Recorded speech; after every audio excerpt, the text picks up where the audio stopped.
Students अज असी करांगे exercise 14.4 ਉਹਦੀ थोड़ी इंट्रोडक्शन देख लो। ये जी बेस्ड है कि मेजर ऑफ सेंट्रल टेंडेंसी ते बेस्ड है। मेजर ऑफ सेंट्रल टेंडेंसी विच असी तीन चीज़ां करांगे, mean, mode and median. Mean, mode and median, ठीक है।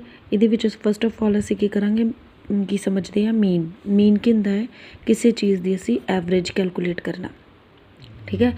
किसी भी चीज़ की एवरेज कैलकुलेट करना, एवरेज चाहे वो किसी भी नंबरस की हो सकती है या किस तरह भी हो सकती है, किसी भी असी स्कोर की या रिजल्ट की किसी भी एवरेज बच्चे की निकालना, तो उन्होंने असी की कहने हैं मीन, ठीक है। जिमें साडे कोल हुण देखो एग्जाम्पल के तौर पर जिमें साडे कोल की एग्जाम्पल इस तरह साडे कोल नंबर दिते होणगे, असी इन्हां दे 9 स्टूडेंट दे मार्क्स दिते हुए हैं, ठीक है। असी इन्हां दी मीन निकालना है, तो असी की करांगे इन्हां सारिਆਂ ਨੂੰ ऐड कर देंगे, तो किन्ने नंबर है 1 2 3 4 5 6 7 8 9 है, तो 9 नाल डिवाइड कर देंगे, तो साडे कोल की आ जाएगा मीन। जिवें कि साडे कोल है मीन और average is equal to the sum of the all observation divided by total number of observation, ठीक है। तो साडे कोल की आ जाएगा मीन। सैकेंड टेंडेंसी की हैगी है मॉड फाइंड आउट, सैकेंड की असी फाइंड आउट करना मीडियन, ठीक है। मोड भी करांगे, मोड दस दिनी है। मोड विच की है, ਇਹਦੇ ਵਿੱਚ ਕੀ ਹੁੰਦਾ ਹੈ कि ऑब्जर्वेशन अकर मोस्ट हुण ਜਿਹੜੇ जिन्हां ਦਾ ਅਸੀਂ मीन ਨਿਕਾਲਿਆ ਹੈ, ठीक है, ਉਹਨਾਂ ਦੇ ਵਿੱਚ ਜਿਹੜੀ ਸਟੇਟਮੈਂਟ ਜਾਂ ਜਿਹੜੀ ਫਿਗਰ ਸਾਡੇ ਕੋਲ ਬਾਰ-ਬਾਰ ਆ ਰਹੀ ਹੈ ਉਹਨੂੰ ਅਸੀਂ ਕੀ ਕਰਾਂਗੇ ਉਸ ਚੀਜ਼ ਦਾ ਮੋਡ। मीन भी क्लीयर हो गया, मोड क्लीयर हो गया। जिवें एग्जाम्पल वाइज देखो ये कोई इस तरह की है जी साडे कोल रिपीट हो रही हो, ठीक है। जिवें असी देखते हैं ये वाली एग्जाम्पल देखो, ठीक है। इस एग्जाम्पल दे विच जे असी मोड निकालना होएगा तो देखा जाए सब तो ज़्यादा 1 2 टाइम्स 7 आया है ना, तो दैट मीनस ये होर कोई इस तरह की फिगर है जिसे 2 टाइम्स आई होवे, तो साडे कोल की हो गया यदा मोड की हो जाएगा 7, ठीक है। जिहड़ी ज़्यादा वारी आ रही है that is observation occur most, वो साडे कोल की है मोड। मीन भी क्लीयर हो गया सारे नूं, मोड भी क्लीयर है। एंड दैन असीं देखते हैं हुण मीडियन की हुंदा है साडे कोल। मीडियन की चीज़ है, मीडियन एक वो चीज़ जिवें साडे कोल इस तरह की एक दित्ती हुंदी है फिगर्स दित्तियां होंदियां है, ठीक है। स्टेटमेंट्स दित्ती है, स्टेटमेंट विच नंबर दिते हैं, उन्होंने एग्जैक्टली 2 पार्ट्स विच डिवाइड कर देंगे है, ठीक है। हुण साडे कोल जिवें है ये की मीडियन की है, median that is the divide number of the given observation into exactly 2 parts, ठीक है।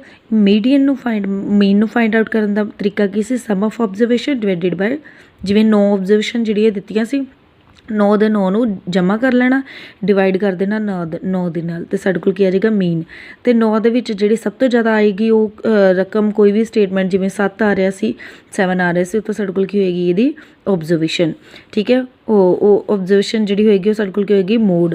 ਹੁਣ ਅਸੀਂ ਕਰਾਂਗੇ मीडियन की है ਜਿਹੜੀ ਕਿ ਉਹਨੂੰ 2 ਪਾਰਟਸ ਵਿੱਚ डिवाइड कर दे, ठीक है। ਉਹ ਸਾਰੀ ਸਟੇਟਮੈਂਟ ਨੂੰ ਉਹਨੂੰ मीडियन ਨੂੰ फाइंड आउट ਕਰਨ ਦੇ कुछ स्टैप है, थोड़े याद कर लियो। फस्ट ऑफ ऑल की है जिहड़ी भी सानू स्टेटमेंट दित्ती होएगी असी उन्होंने की करना है असेंडिंग ऑर्डर विच अरेंज कर देना है, ठीक है। उन्होंने की करना है असी असेंडिंग ऑर्डर विच अरेंज कर देना है। एंड दैन उन्होंने चैक करना है कि वो जिहड़े ऑब्जर्वेशन है, नंबर ऑफ ऑब्जर्वेशन है वो साडे कोल ईवन है या ओड है, ठीक है। जिवें देखो साडे कोल एग्जाम्पल सी इहदे विच की 9 स्टूडेंट दे दिते हुए हैं नंबर सानू, असी उन्हों का मीडियन फाइंड आउट करना है, ठीक है। तो पहले विच की आ रहा है, पहलों असी की किया है सारे नंबरों असी असेंडिंग ऑर्डर विच लगा लिया। देखो 144 145 147 148 149 एंड सो ऑन। पहलों साडे कोल की सी 145 160 145 रैंडमली सी, कोई अगे पिछे सी बड़ा छोटा, असी की किया इन्हों मीडियन फाइंड आउट करना है, सो दैट्स वाई असी इन्हों असेंडिंग ऑर्डर विच लगाता, ठीक है। उस तो बाद विच चैक किया है कि किन्नियां नंबर विच देखा जाए 1 2 3 4 5 6 7 8 9 दैट इज़ एक ही ऑड नंबर है। असी चैक करना है जो नंबर ऑफ ऑब्जर्वेशन है ऑड है या ईवन है, ठीक है। जे तो ऑड है तो साडे कोल मीडियन का फॉर्मूला की है n+1/2 n+1/2 ऑब्जर्वेशन, मतलब इनू जो भी कैलकुलेट असी करांगे वो जिन भी ऑब्जर्वेशन होएगी ਉਹੀ ਇਹਦਾ मीडियन होएगी। जिवें हुण साडे कोल क्या 9 आया सी, n = 9, 9 + 1/2 कितना आ गया 10/2, दैट इज़ 5th।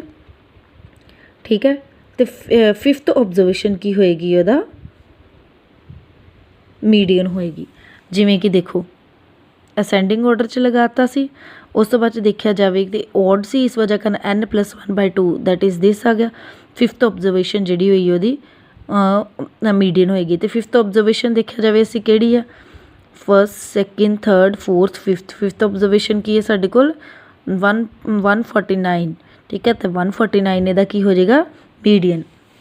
जिवें कि इत्थे देखो जे साडे कोल इस तरह ही नंबर ऑफ 13 मतलब ऑब्जर्वेशन 13 ਹੁੰਦੀਆਂ तो फिर साडे कोल मीडियन की आना सी 13 + 1/2 ਤੇ ਟਰਮ ਜਿਹੜੀ दैट इज़ ਜਿਹੜੀ 7ਵੀਂ ਟਰਮ ਹੋਏਗੀ ऑब्जर्वेशन ਉਹ ਹੋਏਗੀ ਸਾਡਾ मीडियन।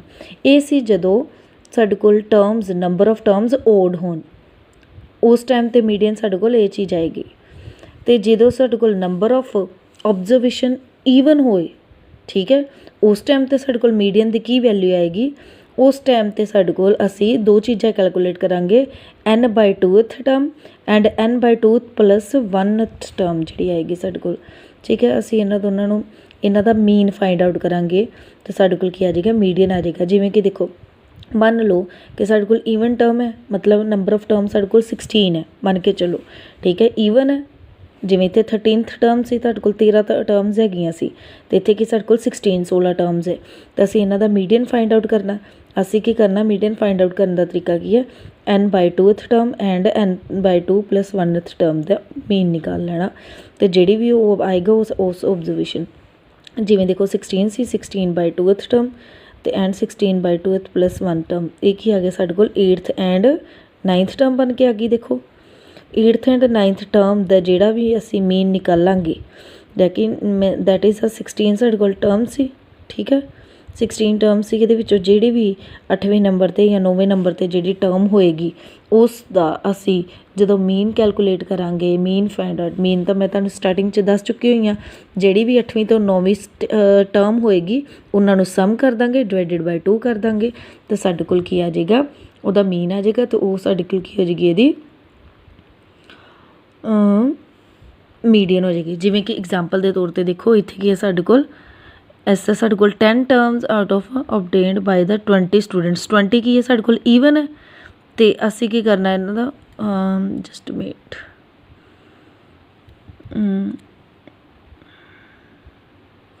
हाँ देखो ये साडे कोल टर्म्स दित्तियां सी, ये 16 टर्म है, 16 टर्म है। तो साडे कोल की 8वीं तो 9वीं टर्म आई सी, जिवें बाकी कैलकुलेट किया। हुण 8वीं टर्म किहड़ी बनदी पई है साडे कोल, असेंडिंग ऑर्डर वाली देखनी असी। 8वीं टर्म की बनती 8th एंड 8 बनती पई है। तो 19th टर्म साडे कोल किहड़ी बनती पई है, 9th टर्म जिहड़ी बनती पई साडे कोल 1 2 3 4 5 6 7 8। ठीक है, ये साडे कोल की बनती पई 10, 8th टर्म की बनती पई 10 एंड 9th टर्म की बनती पई 14। इन्हां दोनों नूं असीं प्लस करके /2 कर देंगे तो की आ गया साडे कोल 12। तो इस केस में साडे कोल 12 की है मीडियन आ गया। ठीक है, तो जिहड़ा साडे कोल पिछले केस में की सी जदों ऑड नंबरस सी तो उस टाइम ते जिहड़ा भी n+1/2 करके सी जिन्नी भी टर्म आंदी सी ओहो ही ऑब्जर्वेशन साडे कोल मीडियन हुंदी सी। हुण तुहानूं क्लीयर हो गया मीन मोड मीडियन। हुण असीं जिहड़ी एक्सरसाइज करांगे वो सारी दी सारी एक्सरसाइज दे विच असीं सिर्फ ते सिर्फ मीन मोड मीडियन ही निकालना है। तो मॉड विच देख सकते हो तुसीं, जिवें इस सम विच असीं मॉड फाइंड आउट करना है। ठीक है, इस सम विच असीं मॉड फाइंड आउट करना है। तो देखो ये सब तो ज़्यादा टर्म्स किहड़ियां आ रही हैं, असीं उन्हां नूं कैलकुलेट कर लांगे तो देख लांगे। जिवें कि इत्थे 9 अकर मोस्ट फ्रिक्वेंटली, 9 जिहड़ा ज़्यादा बारी आ रहा है, कितनी बारी 4 टाइम्स आ रहा है। सो दैट्स वाई मॉड की हो जाएगा 9। मीन का भी हो गया, मॉड का भी हो गया। तो हुण असीं इहदियां एक्सरसाइज देखांगे। स्टूडेंट्स इहदे विच जिहड़ा तुहाडा हुण मे दा मंथली टैसट होना है उहदे विचों कम से कम एक सम तो जरूर इहदा आएगा। सो दैट्स बहुत आसान है, तो तुसीं जरूर ही ये करनी है तो करके आनी है।